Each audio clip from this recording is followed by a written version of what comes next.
Welcome back to this week's Football Talks podcast, transfer deadline day special. We're going to go over the big transfers that took place in the last week. A lot of transfers in record spending by the Premier League. So please check us out at www.futboltalks.net. We're on Facebook. Just search for Football Talks, FUTBOLTALKS. And we're at Football Talks Net on Twitter. So we're also on YouTube. So we're just gonna jump right into it. This week I am joined by Dr. Clark. I'm joined by Tarrier, and I'm joined by El Capo, Eddie. So thank you, gentlemen, for joining us today to review the transfers on deadline day. Osei, you're gonna go lead us off, talking about who really drastically improved themselves in the last 7 days and which teams failed, in your opinion. For me, Chelsea has really, even though they may have surprised people in reacquiring David Luiz, I think they've really shored up their defense and got some depth in the defense. I look for them to really be my dark horse winners of the EPL this year, in spite of what's happening in Manchester. I think the teams that got their business done prior to the transfer deadline generally fared best.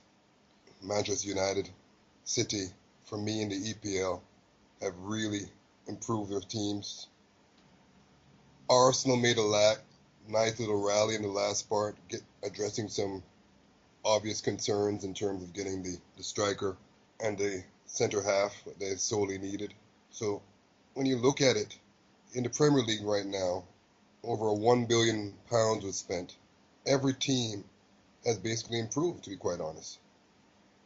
13 teams in the Premier League this year set records in terms of transfer amounts they spent on a single player, and this is unprecedented. The £5 billion in TV money, this is the result of what's happening. It's extraordinary to watch, and the Premier League this year is going to be the most difficult league, in my opinion, to win.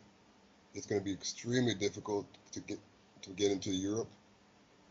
When you look at a team like Tottenham, who finished third last year, they've strengthened their team. They've added more depth. They've provided help to Harry Kane up front with Jansen. It's really impressive in what all the teams have done. Nobody really looks like they're wasting their time or money this year. They've made some shrewd investments, and another thing that's also been quite obvious to me in terms of the transfer situation is that they're also using the loans wisely. The stakes are high. Nobody wants to be relegated, and everybody wants to get into Europe. So there's always something to play for in the Premier League, which makes it the most competitive league in the world, in my opinion. And I suspect over the next couple of years, it may, in fact, be the best league, have the chance to be the best league based off of the level of play that's in the Premier League. I don't know how you feel most about what your team, Tottenham, has done this year. I know you had alluded to the fact that they should have acted early and gotten Mane instead of him going to Liverpool, but I think that they've done well, and Sissoko is a nice acquisition to give that little turbo boost to your midfield and some extra cover in some vital position, because he's versatile. Yeah, I wouldn't wanted Mane, because if you're going to get something that we didn't have, I guess that kind of pace, and he can also finish, would have been great. So I just see Sissoko, when it comes to playing him in that advanced wide position, is a lesser version of Mane. But the upside is that he can also play in the middle, as he's shown with France, and not give away the ball, provide some attacking thrust. So I guess he could technically be cover for Dembele in the middle as well if we need to play a more attacking player in that position. As far as Nkudu, the young winger from Marseille that we picked up, that one is a bit perplexing. I've seen his highlights. I watched it earlier when we were linked to him earlier in the summer. He seems like he has a lot of pace and skill, but it just perplexes me that they sent Clinton Njay, who's about a year younger than him, on loan to Marseille, and essentially he's a fast guy who can beat people. So I don't understand that. I'm just left with like, okay, Pochettino, he's improved the team since he's been here every year. So I'll defer to him at this point, but I'm quite scratching my head a little bit. I'll be honest with you, but better to get Sissoko now. You know, I would originally advocated getting him when he first went to Newcastle about, was it 4 years ago? But he came in a January transfer window, so he's a good player. I think he's not the most intelligent player, but his athleticism is what we need. Mm-hmm. You know, he can get the job done if it's with simple instructions, I think. Yeah, for me, I don't think the Premier League teams have done the greatest job. Apart from Manchester United, I don't think any of the top teams have spent too wisely and made the kind of changes that they needed to make. Um, Certainly, despite all the money that's spent, none of them have put themselves in that elite bracket. They've gone and got elite managers, so that might help in terms of how those managers can improve players and tactically. But no one to me has really got close to Bayern Munich, Barcelona, and Real Madrid, apart from Manchester United. Um, where I feel the improvements have been made is the lower teams, the bottom 15 teams. And when I say that, I don't include I include Leicester in that, just because traditionally that's where they kind of are, and that's where people expect them to kind of be. I think Leicester have done very well as champions to kind of secure themselves as a team that's going to be competitive and kind of challenge for that top six. They got Slimani today. I think that's a very good signing for them. And they've made a few other signings that kind of rounded off their squad. They kind of added guys in a lot of different areas and positions, so they can handle a lot of games and things like that. I think an issue that we're seeing is a lot of these Premier League teams, they've got so much money that they're struggling to get rid of players to make room for potential guys they're going to sign in. They're going to sign and bring in. And you're seeing a lot of loans because of that. But a lot of times you're seeing maybe guys that would possibly be dead wood being kept around. The case in point, you look at Manchester City, one of the areas where you would have expected them to improve would have been the fullback positions, especially when it's so key to Guardiola's system and the way he's trying to play. And yet they haven't got very good fullbacks, certainly in terms of attacking fullbacks. So he's invested well. I like the players he's bought. I like Leroy Sané is a guy we spoke about here last year. But he's bought players a lot of positions where they already had good players. You look at the centre backs. We know there's a dearth for centre backs. There's a dearth for strikers. We've seen Arsenal go for a guy that many people haven't seen. Arsenal should have gone for a guy that's proven. This guy might be very good, but you'd expect Arsenal, seventh richest team in the world, to go and get a proven striker at this point. Pay the big money, maybe overpay for someone, but someone that is proven. You look at the centre backs. We got Mustafi. Quite a lot of money for Arsenal, considering what Wenger usually pays. When you compare how much we spent on him to how much has been spent on John Stones, how much has been spent on David Luiz, it looks like a good signing. Look at Barley at Man United. He looked like that. They look like they spent a lot of money on him, and he's looked very good so far. It looks like he has a lot of potential too. I'm sure he'll have some bad games during the season, and people will use it to criticize him. But he definitely looks like he's got a lot of potential. But when you've seen teams like Chelsea, traditionally those team like Chelsea was very ambitious. Recently, you don't see Roman kind of throwing the money about and then really going after top players anymore. There was rumors of guys like James coming in there. No one of that level has come there for a while. Kante was a great buy again. He, like last year, he might be buy of the season. He might, you can already see the impact he's having there. But they just not seem to be after any real special players. And to end up at the end of the window with David Luiz, when it's clear you wanted a centre back and you've had the whole summer, it's a bit like you in the boat of Arsenal with this Perez guy as a striker. How did you end up with David Luiz as a centre back when you needed a centre back all summer? You couldn't find anyone better than that. The left back, I don't know. I mean, I know he played in the Premier League for a while. Seems like a lot of money for him, but for all I know, he's really improved in Serie A. But we've seen better left backs at Chelsea under different managers not do so well. Baba Rahman lasted a year. They paid big money for him. They had Felipe Luis, one of the best left backs in the world till today. You know, they didn't play him, and he went back. You know, so he was a flop of a signing for some reason. Bertrand was a good guy that they let go. So, you know, hopefully Conte makes this guy work. But generally, with the money spent, I'm not too impressed with the top Premier League teams. You know, teams like Liverpool didn't get a left back in. Can already see that's the issue for them. You know, Milner, I don't think that's going to work out too well. Eddie, you think Milner is going to work out well at fullback? No, man. Who's Milner? I never read that player. Yeah, I think I agree totally with Tarier said. The advantage of this transfer apply better to the bottom teams like lower 15 than the top team. Because I'm a little bit disappointed. I mean, especially to Arsenal, Tottenham, Liverpool. Those three teams, I said at the beginning of the season, I told you Tottenham didn't get better. Arsenal didn't get better. Adding players is good, but when you level those teams like Arsenal, when you add a player like Arsenal, we all know, everybody in the grandmama know Arsenal need a striker. Arsenal, to get a striker, you have to get a top 3 striker in any league.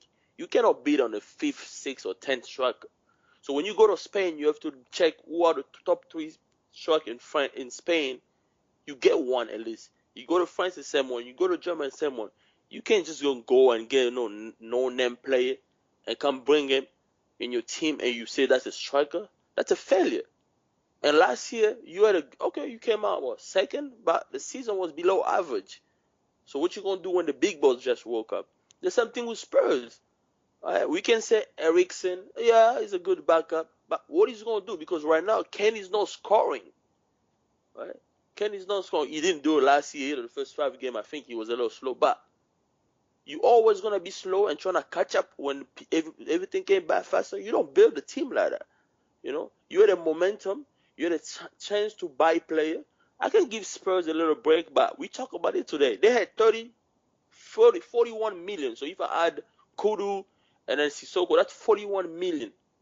To get one good guy who can actually change your team, and you can't do that, that's a disappointment.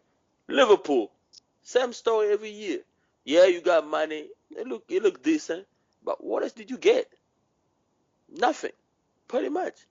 You gonna run around with Firmino and people like that. That's a failure. But when you look at the bottom teams, I mean those top 15 or 10 for the bottom.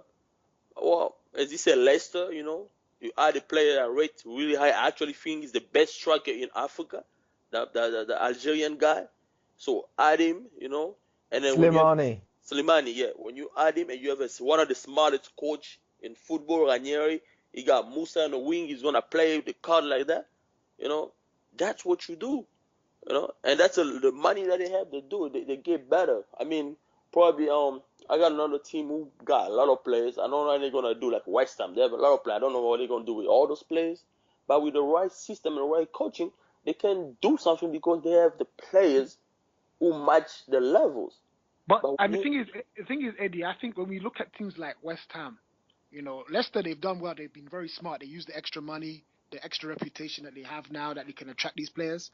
But West Ham, you really see, like, I'm not even that impressed with West Ham to start the season. I think Bilic is a bit overrated in his tactics, and they have not looked great. But you see a team that's very ambitious in West Ham, the players they're going after, what they're trying to do. Exactly. When you see even these Premier League teams, right, you know, you're not seeing, like I say, the elite teams is Barcelona, Madrid, Bayern. Then, you know, PSG are probably the 4th team, and they're right in between. You don't see these Premier League teams, to me, looking that ambitious, apart from Manchester United. Manchester United were very ambitious because they went and, you know, bought the best young player in the world, and they paid a world record fee for him. They went and bought one of the best players in the world, period, Ibra, as a striker. They went and scouted a good defender. You can see they didn't go for the big name. They went and scouted who is a defender we really feel has potential and fits the skill set that we're looking for. Physical guy that's composed, that we can teach him with a guy like Mourinho that is very good at defensive coaching. But so they look like a team that, okay, they're in that direction. I wouldn't say they're on the level of those teams yet, but they look like they're heading in that direction. Maybe this January they buy another player. Maybe, you know, a few of the younger players improve and they push up to that next level. But like you say, teams like West Ham, they show real ambition that they want to be a top team. Tottenham, Wanyama, he played very well the other day. We know he's a pretty good player. Sissoko, we know he can play at that level. The guy Janssen, we'll see how good he is. He's young. He might end up being another Van Nistelrooy for all we know. But where is the special signing, like you say, Eddie? That guy that's gonna really take you to another level. All these guys like Mustafa, you said it. James Rodriguez at Madrid, he's available. Where's people that's putting the money where the money where their mouth is to go and get these guys? When Arsenal went and bought Ozil and Sanchez, that's the impact those signings had. Unfortunately, because of our inept manager, we haven't kind of pushed in that direction. But these teams like Tottenham, Liverpool, they need to be looking for that Ozil signing, that Sanchez signing to take your team to the next level. Listen, if we had got Mane and Wanyama and this Janssen guy, and that's it, I would have been fine with that. I really would have been fine with that. I hear you on that, and if they could have got a guy like Isco, I mean, you don't turn down guys like that, but I would have been fine with just those three. But I'm okay. That's all I have to say. But yeah, I hear you. A big marquee signing would have been good, but it wasn't to be. I think that Everton, they've got to be disappointed that they got lost out on Sissoko at the last minute. Although they did get in. This is another thing. Balassi, I'd take some Balassi as well over Sissoko. So I don't think they should be worried. They got a good guy in Balassi. That guy's gonna be scaring defenders. So they're looking good. They're looking real strong, as far as I'm concerned. I think that everybody's looking for that blockbuster deal. You look at a team like Chelsea, who are criticizing David Luiz's purchase. That was a last-ditch effort for them to shore up the centre-half position. They tried unsuccessfully to get the guy from Napoli, Koulibaly, and some of the center halves at Juventus, Bonucci, I believe. So it's not through lack of effort. It's just something that you have to do. You have to pick. You have your depth chart in terms of transfers, your targets, and you go along the chart. If you don't get the first choice, you go to your third or fourth. And that's what's happened with a lot of teams. But you say that right. This is my Wenger's been criticized like that, all summer, that he's not locking in his targets, and clearly he wants this guy. He's not willing to pay the money, right? Now, when it comes to strikers, we've not seen many teams signing strikers. Like guys like Aubameyang, we've not seen that guy move. We've not seen Benzema leave Man United. The only guy we've seen really is Ibra and the guy from Belgium at Chelsea, which I think Arsenal will regret not buying him. But we'll see that later on because he's been brought as a backup striker. Batshuayi. Yeah. To me, honestly, I look at him and I'm like, he's the type of guy Arsenal should have gone for. You can't find a top striker. A guy like that looks to me like he's ready to explode. But we say that, right? But with Chelsea, it just reeks of lack of ambition. And it might be Roman's pockets he's tightening up, but all these Premier League teams are spending more money. And with Chelsea, we're not seeing that increase that we would expect to see.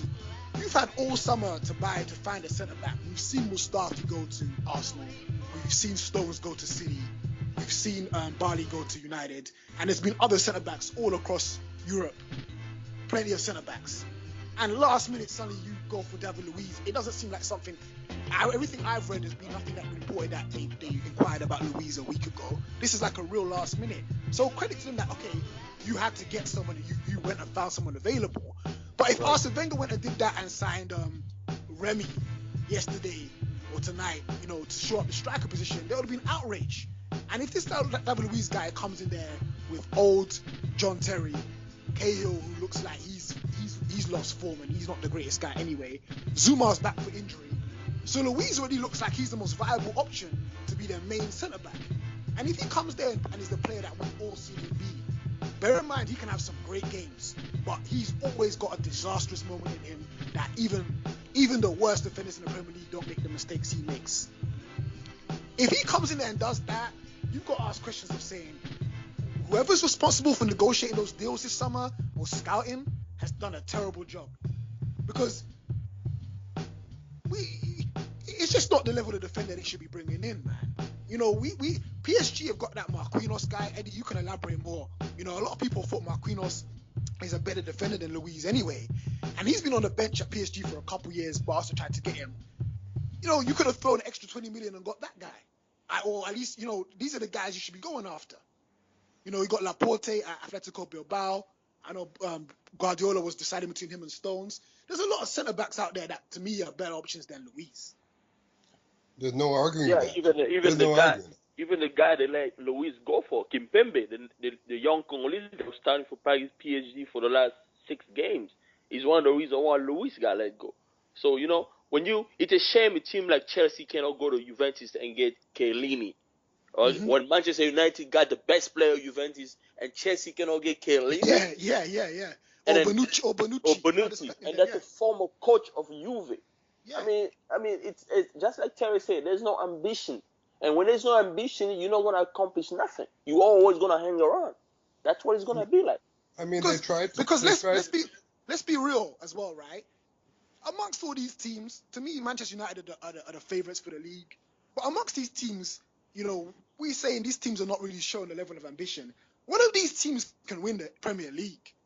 Well, they can win the league, and we're not going to say that's a great team. They might win the league in a way where we're again saying, oh, well, a lot of these teams didn't perform. They won the league, fair enough. Someone's going to win the Premier League. But when we get into the Champions League, are these teams that we're talking about in England going to compete? Because Man United not even in the Champions League. Are these other teams going to compete with PSG, Bayern, Barca, and Madrid? I don't think so. So when we talk about these teams, I'm not even saying like Chelsea win the league. I'm not going to say, oh, I was wrong. I want to see how these guys fare in the Champions League against these elite teams. I think that City is going to be competitive in the Champions League. They've done a lot in terms of going forward.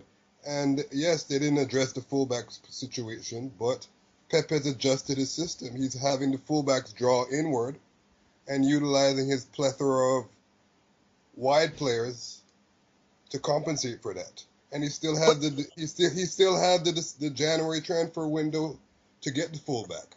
Okay, but you say that, right? But the key to me in that is that you've got fullbacks that if you stuck to a traditional system, I wouldn't say you need to replace the fullbacks. But since you're asking those fullbacks to be more expansive and have so many more touches during the game in positions where it's a lot more risky to lose the ball, surely then that's where you have to upgrade and get guys that shoot that skill set, not guys like Sagna that are very solid defensively but very poor on the ball, or a guy like Clichy who's not the best kind of passer and not the most, you know, what's the word I would use?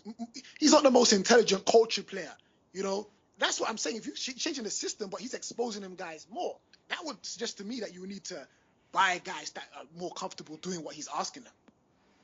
Well, as I said, I think that he had his targets, and they were in certain positions. He knows that the fullback situation he can address at a later date, and he just needs to tweak the fullbacks tactically a little bit and not have them be as expansive because of their skill set.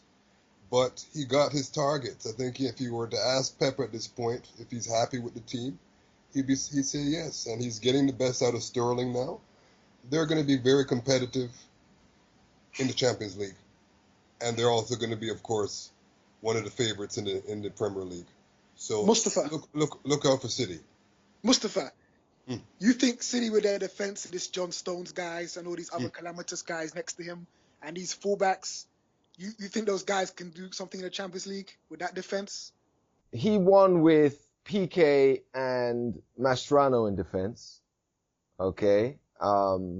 He won with Boateng and a number of questionable centre backs at Bayern in defense. So I look at Otamendi. I think he's as good as Mascherano at centre back. Because Mascherano, let's not forget, is not actually a centre back. He did learn to play there and he's okay there, but there's some serious, you know, liability in the air there going on. But I think Otamendi is a good defender. He's a very good defender. I think he looks more settled this year than he did last year in the Premier League. And the problem is the guy is playing next to Otamendi, but maybe he needs to try Fernando there. That might be better. But Stones is is comfortable on the ball, although I'm not sure about his passing. I mean, he seems like he can run with the ball, but I'm not too sure about his passing. But I think that the way Pep coaches and the way they play, you and I, we all know that you touch the ball 50 times in one game, your touch is going to be a lot better and your passing is going to be a lot better than if you touch the ball 15 times in the same game. So the more these guys touch the ball, they're all going to get better. And I think Stones does have the basic skills to be a PK or a Boateng when it comes to passing the ball. Now, the long ball that Boateng got, I don't expect him to get that. But short of that, I think he can pass the ball 20, 30 yards fine, and they'll be fine. So I'm not worried about the defense because this guy's got away with playing with these guys who are not the best defenders anyway. They just get good on the ball, and they keep the ball so much that they don't have to defend that much. So when they do defend, they've got a lot more energy for it. I think all this plays into it, okay? The fullbacks losing the ball in midfield when they have the ball, when they tuck in, that is a problem. But that is, I don't think that's necessarily that's the same problem as they're defending as a whole. I just think that that's a problem with the way he's playing. I guess it's part of the same issue somehow, but that's how I distinguish. Yeah, but I mean, well, when I go back a little bit, as you said about City, I mean, he could get away with that with Barcelona and Bayern. Barcelona don't beat you on the defense. Barcelona give you a pressure to defend them. That's a problem. Barcelona scored 2 goals on you. You lost. Yeah. Okay? So you lost. Bayern Munich is the best team in Germany. Everybody dreamed to play in Bayern. There's no competition for Bayern in Germany. All right? So he didn't face those big-time striker play. When he faced the striker, when he went to the Champions League, his defense got exposed so many times. Okay? They couldn't stop Griezmann. The year before, Messi was driving the old defense. Boateng was on the floor. So now the difference in England is gonna face those strikers in the league, not only in the Champions League. City hasn't played nobody. They play West Ham, who's not the best playmaker. They haven't played nobody. When they gonna play those team who got striker who can like get your defense on the heels? How they gonna look like? They're gonna look garbage to me. Right? So just saying that he had Barcelona, he had Bayern, that's a different story. You know, we can't all coach Barcelona. We're gonna end up going to the Champions League. That's a different story right there. So he actually has to show his coaching. He didn't improve on his defense. He didn't, as you say, he's losing the ball and all that. When they're gonna play United, Chelsea, Arsenal, teams who can score, that's why we're gonna find that. And in the Champions League, you're gonna meet those guys who actually have striker who can score. That's his problem. And I agree, because when you come into the Premier League and you look at, the level of strikers, as we're saying that the lower teams are improving, you've got a guy like Boney, a guy that I think is a pretty good striker. Didn't get much of a chance to show his ability at City. But we remember how good that guy was for Swansea years ago. And now he's at Stoke. Now you look at the players that Swansea had, and now you compare them with the squad Stoke has. Stoke has a lot better, a lot better players, both defensively, but especially in terms of creative guys in midfield and the attack. So now, you play against Stoke, you have some really good players that used to play for big clubs that technically those guys are as good enough to play for top teams. They just lacked a bit of consistency and discipline. And you put a guy like Boney in there, as you say, Eddie, when you go up against these teams in the Premier League, like, Leicester, they've got Slimani and Vardy now. If you make a mistake in defense, or you attack and you throw too many forward and these guys counterattack, unlike the other league Guardiola's in, these teams have really got guys that can punish you, And when you get into the Champions League, it's a whole different ball game, because I'm sure he's going to improve City's possession game. But when you're playing at home to Sunderland, you're going to get a lot more possession to when you go and start playing at home to Bayern, Barca, PSG, who have players that can keep the ball too, and a similar philosophy of they're not going to just, try and attack recklessly. They're going to keep the ball. So, as you say, when you have the attackers to really occupy the fence, it definitely helps your team in terms of the time they're defending and how the other team can throw bodies at them. He does have great attackers at City, but those attackers at City have not achieved the level of success that we've seen the attackers at Bayern and certainly not Barcelona have done. So, that's what's going to make it very interesting at City, is what Guardiola does. I think he'll be a success there, but first season may have some issues. As I say, these teams can definitely win the Premier League, but I'm not convinced they can challenge in the Champions League realistically. Let me take this over in a more specific direction for a second. Leicester City signed Islam Slimani. How good is this guy? Because the conventional wisdom says that Leicester City is just going to fall back. They'll probably maybe finish top 10. They only lost Kante. They kept everyone else. They've added guys. Musa, they added this guy now, Slimani. Is this guy good enough to literally take them into being persistent top 6 team? I mean, they spent a lot of money. I watched the Portuguese league a lot. So when I was watching Sporting Lisbon, he was the only guy you pretty much see. And probably the other guy, I forgot his name, I think Cavallo or something like that, I forgot his name. But he was the main target. I mean, Sporting came out third, and then he probably scored half of the goal for the whole team. This guy was pure. I don't know if you guys remember Mustafa Special. I was talking about this guy way before anything happened. I tell you, this guy was dangerous. He came out last year. He showed up. He scored, I think, 30 plus goals, something like that. He was in every competition. He was really good. Now, the only thing tricky I think about Leicester play with 2 strikers, I believe. They play into the system. Sometimes they have 2 strikers. They have Vardy and then the other guy, Kawasaki, I think his name is. So so he's gonna take that guy's spot. Okay, he's gonna take that guy's spot. You're talking about a top scorer guy from a Portuguese league. You come over there and it's gonna be him and Vardy. That's a hell of an upgrade right there. You know, that if Slimani played the way he played in the World Cup and he played the last 2 years with Sporting, oh, that's dangerous. You throw Musa on the right side and you got Miles on the left side, or you flip them. That 4 guys in front like that, I mean, that's dangerous, honestly.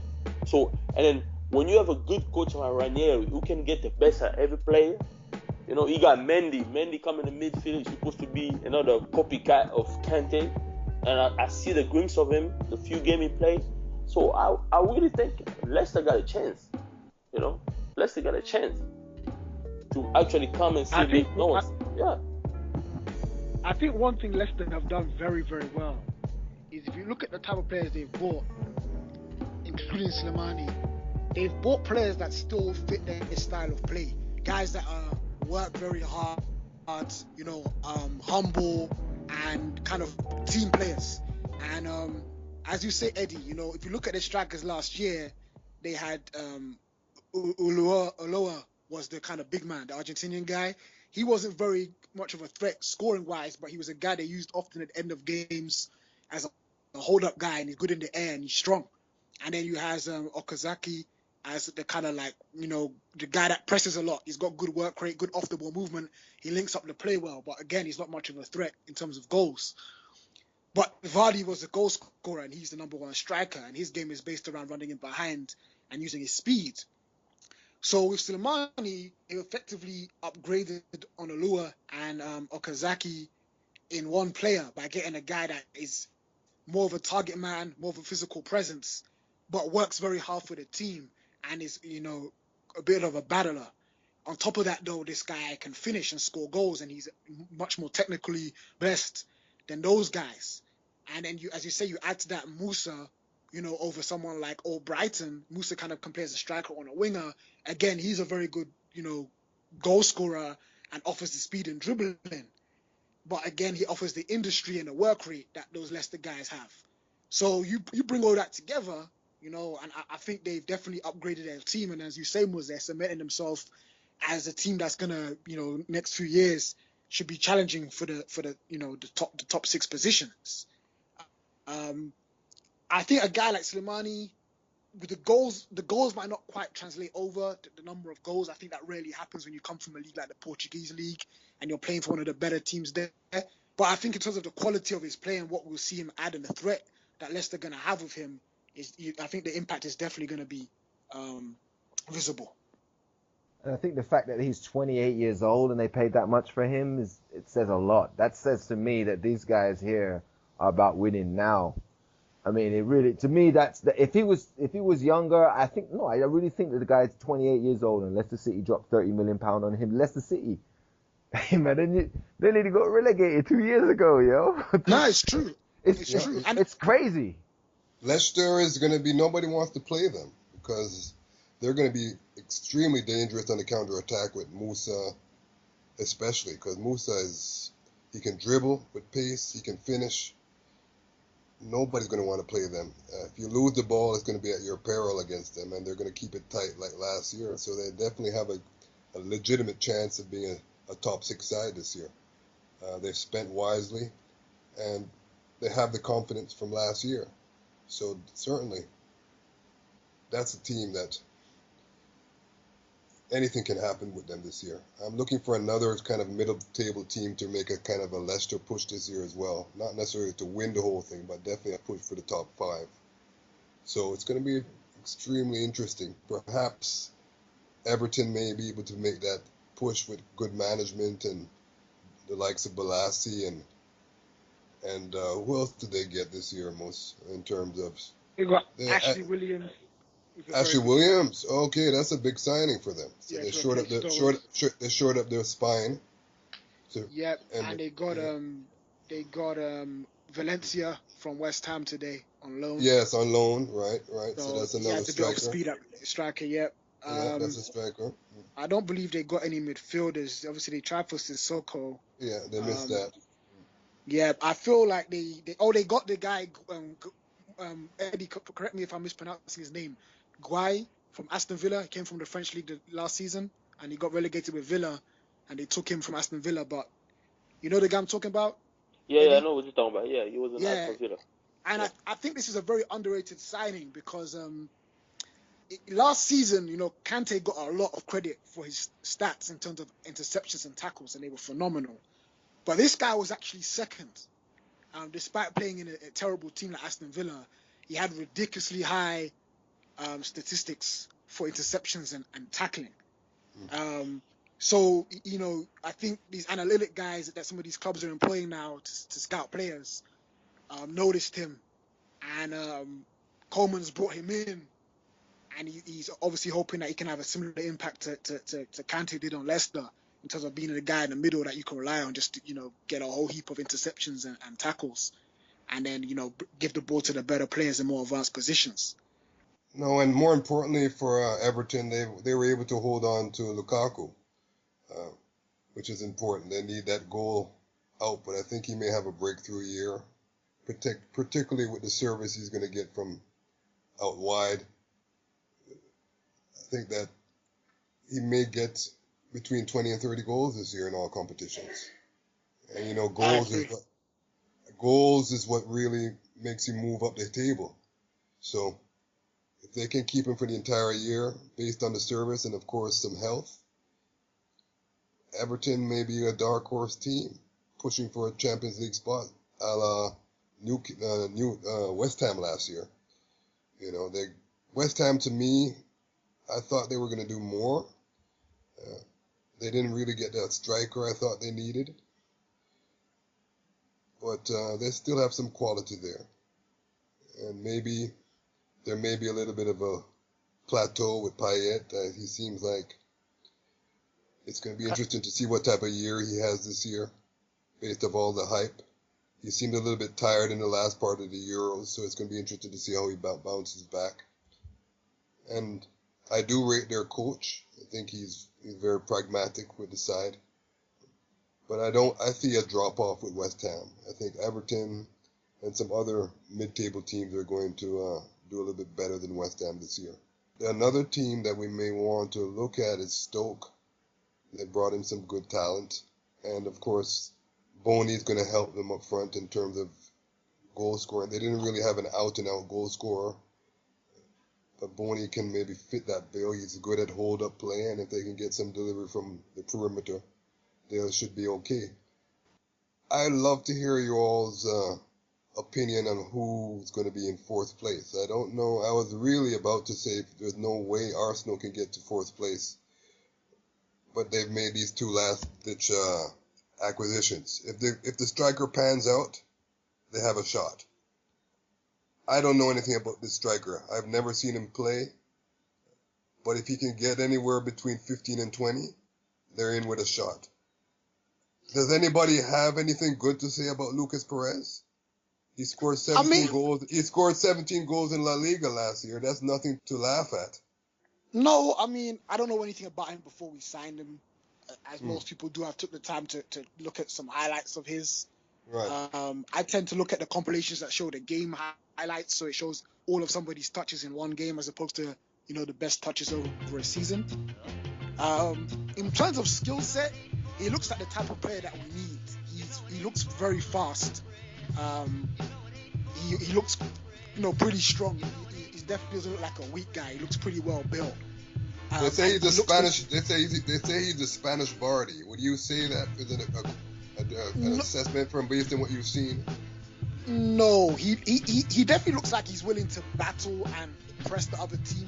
He seems to have a bit of that mean streak in him, similar to Vardy, but he's not quite as fast as Vardy, and he looks a lot more Spanish in that he has like a lot more of a Spanish style of technique. He's very left-footed, but he's one thing he has over Vardy is he looks like he's also got some link-up play in him, like you'd expect for a Spanish guy. He seems to try and play a lot of 1-2s and then kind of make those runs in behind the defense, which is a type of striker that we needed, and to offers the variation in comparison to Giroud, that we have a guy that can do that and a guy that is more of a target link-up striker like Giroud is. But I mean, do you say for a team that finished 15th in La Liga, he had, I think he had 11 assists as well as the goals. So he was very, very productive. Wow, I didn't realize that. Yeah, we actually scouted him last January. There was rumors of us looking at him, and it came out that we'd been scouting him. And he said that at the beginning of this transfer window, we made contacts, but we didn't follow up until recently. So he's a guy obviously we had an eye on, and then we've gone for other guys and ended up getting him. So I think the skill set and the profile of him looks good. I know he spent some years playing in Ukraine. He kind of was a guy that came up. Another reason why they compared him to Vardy was he wasn't a guy that was, like a wonder kid. He came up, didn't really succeed, played in some lower leagues. He ended up going to Ukraine and played for one of the better teams in Ukraine. And he played more as a winger over there. And then he's come back to Deportivo, which is his hometown team. And he's, they've turned him into a striker, and he's kind of hit his, I guess he's taken his game up another level. But it's only one season. It could be a purple patch. I think the good thing about that, though, shows that he's gone to another country that's as harsh as Ukraine, and it's probably hardened him as a person as well as a football player. So him coming to England, he should hopefully adapt a lot better, being that he's gone to a foreign country before.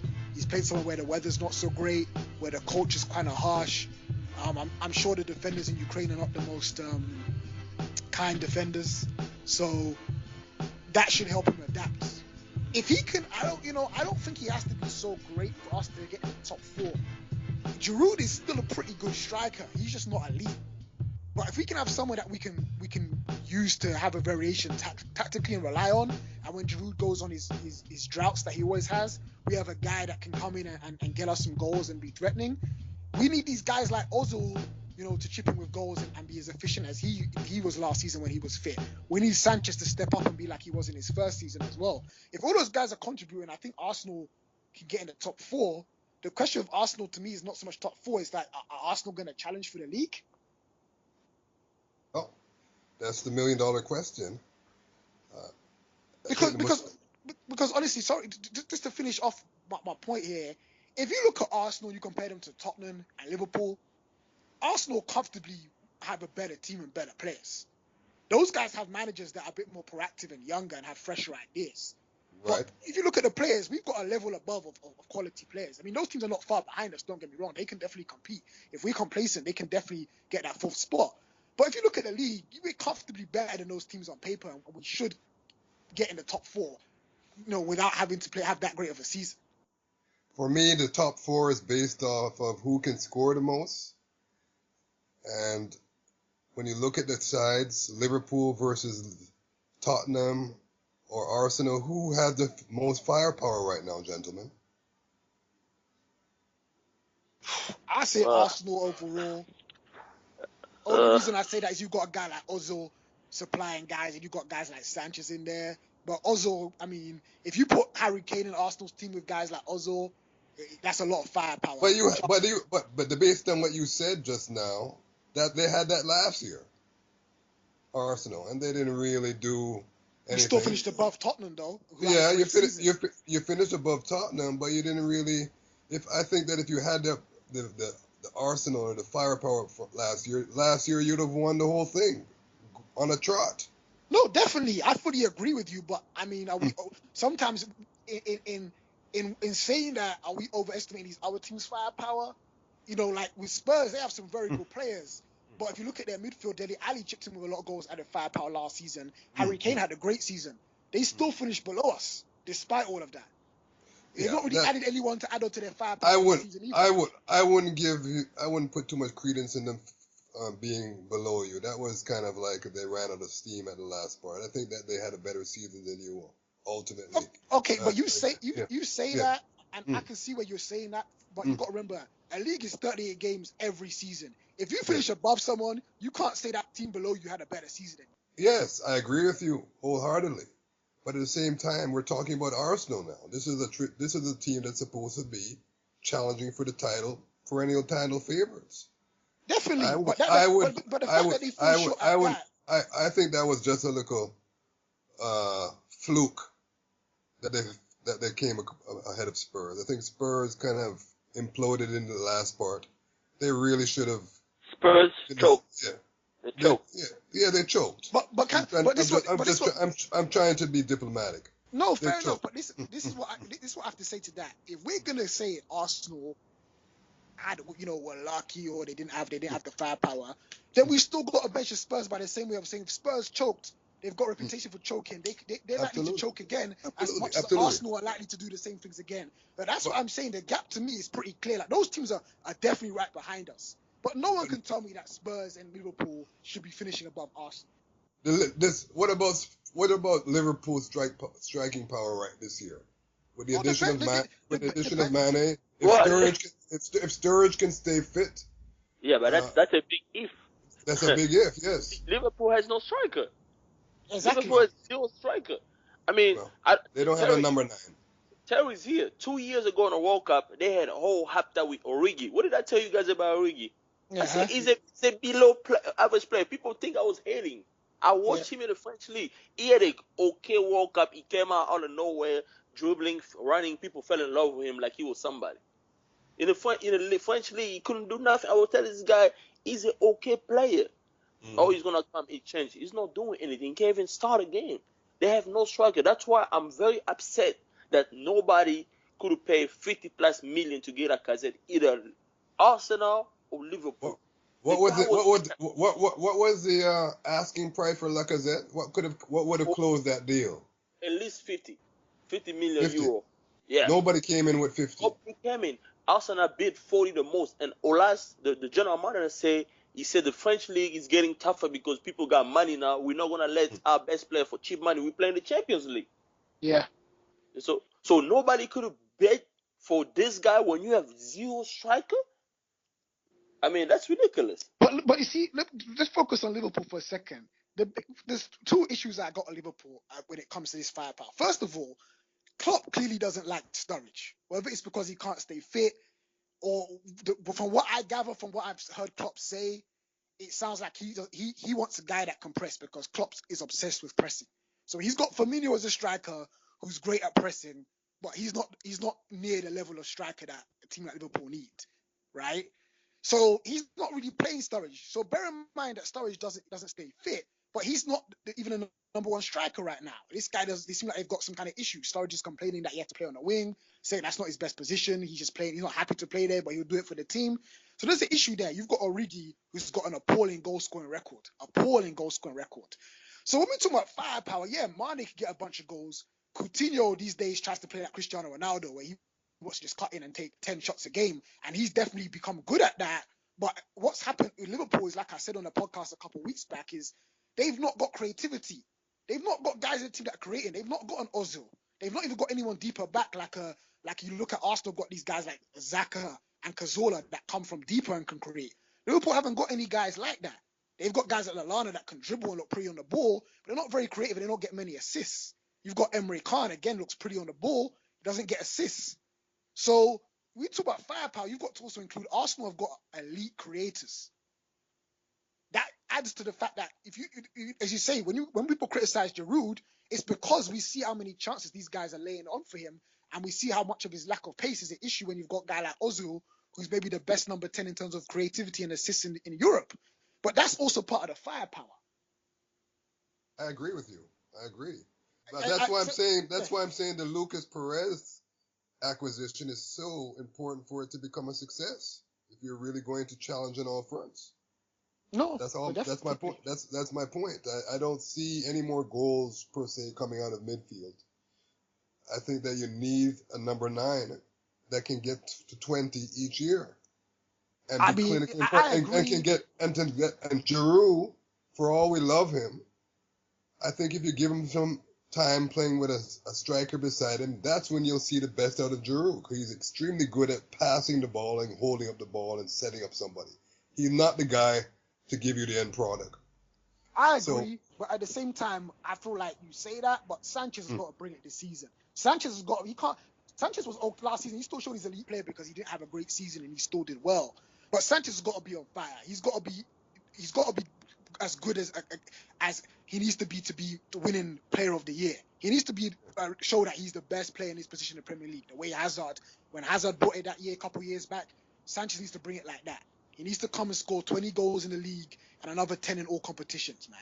The way the guy plays, how dynamic he is, that's got to be the level expected of him. He's got to come and be the best player on that team and carry the threat attacking-wise. Because that's the level of player he's supposed to be. I want to know if everyone is prepared, since the transfer window is now closed, to make your predictions for the top 4. I'll go first. Go ahead. I'm gonna go with Manchester United as the champions. I think everything is in place for them to be champions. Also, the fact they're not in the Champions League, they've probably got arguably the best player in the league in Ibrahimovic. He brings the arrogance, the winning mentality.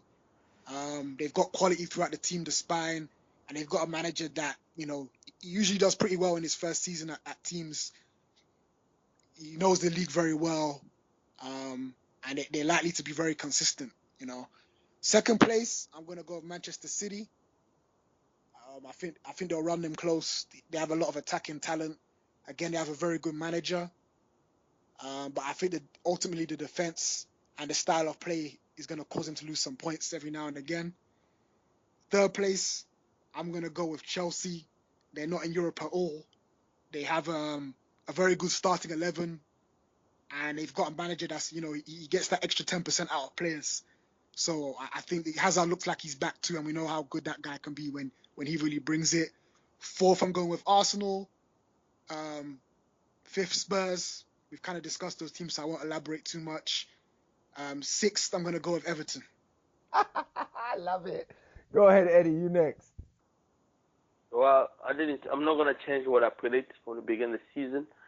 I'm not gonna say who's gonna be first or what, but I'm gonna give my top 4, no particular order: Chelsea, City, Liverpool, United. Arsenal are gonna miss the Champions League in the first half. Wenger gonna get fired, just like I said. Tottenham drop back, and I think Leicester gonna be between 5th and 6th. That's it. That's what I said at the beginning, and I'm sticking with that. There's more chance of me winning the lottery than Wenger gets fired. Wenger get fired. It's impossible. As I say, Arsenal are going to miss the Champions League for the first time in 13, 15 years. Even if that happens. And Wenger will get fired. Even if that happens, yeah. He's like the Terminator. You know how hard the Terminator was to kill? They're never going to fire. He's not getting fired. But Eddie, I'm not letting you out, man. Who's going to win the league? What's your prediction? Don't give me no particular order nonsense. Who's going to win the league? Manchester City.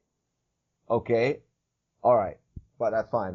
So second and third will be Manchester, United, and Chelsea. Okay, fine. Osei, you go ahead next. I have Chelsea winning the league. I have City coming second, Man U third, and drum roll, please. Spurs in 4th place. Jose, I want to ask you, what is it about Chelsea very quickly? What is it about Chelsea that makes you think they're winning? The coach, Hazard, is back. I think they're going to get the goals that they need from Matsui and Diego Costa, and I think they're going to be firm defensively. and there's no European football. That's all they're focusing on is on the league. So I like their chances. I think that's big that Chelsea don't have any European football. Man United still got Europa League, which I guess they can rest their best players for that, but it's still going to take something out of you because somebody's going to have to play those games. They don't have a massive squad, and I don't think maybe he'll just tank it. I don't know, but I do agree. I still think that Man City is going to win it. I think that by the time we get to December, this guy Pep is going to be killing teams in the Premier League. I might be wrong. They might just start flopping and leaving in goals, and injuries can take. But I really think that what I'm seeing already, these guys are going to be they're going to score the most goals this season, and they're going to outplay the opposition the most. So I think I'm going to go with Pep and Man City. I will go with Chelsea for second because their manager's a winner. He knows what he's doing. He knows how to keep their defense tight. They seem to be scoring goals. Hazard's back. Williams back. Even when Fabregas comes on as a sub, he's an impact sub. He's making some incisive passes. I don't think he can do it full time, but the manager seems like he knows what buttons to press. He really knows what he's doing, and they don't have any other football. They just got the league, so them second. After that, I'm really not sure.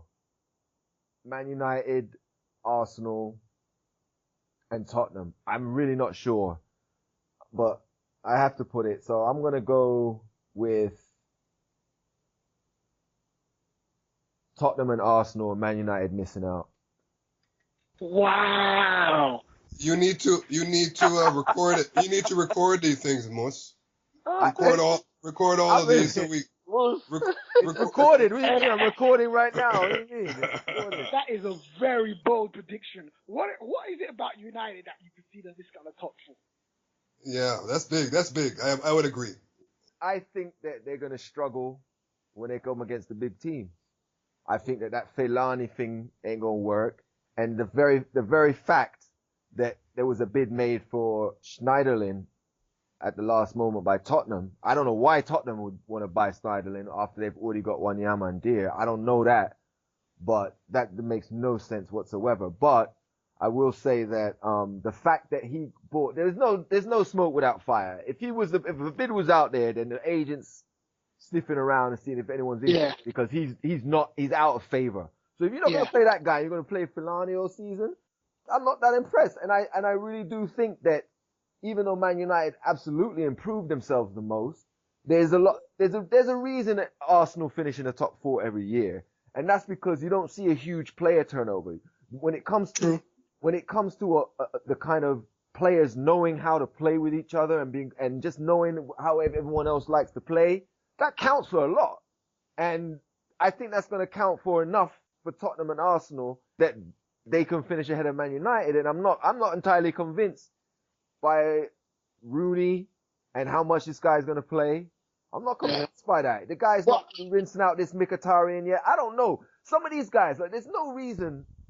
There's no reason to believe that there's a certainty that Henrik Mkhitaryan is going to come and just have a great year in the Premier League. We've seen lots of guys who ended up being very good in the Premier League struggle their first year, even their second year. So there's no guarantee of that. I'm only picking it because I really am not sure between those 3 teams who's going to finish 3rd, 4th, and 5th. But I want to make a bold prediction. Last week I made a prediction that Rooney is going to get a cut. And if they do that, that might in fact definitely cause my prediction this week to fail if they cut him, if there's a ruthless decision made in that.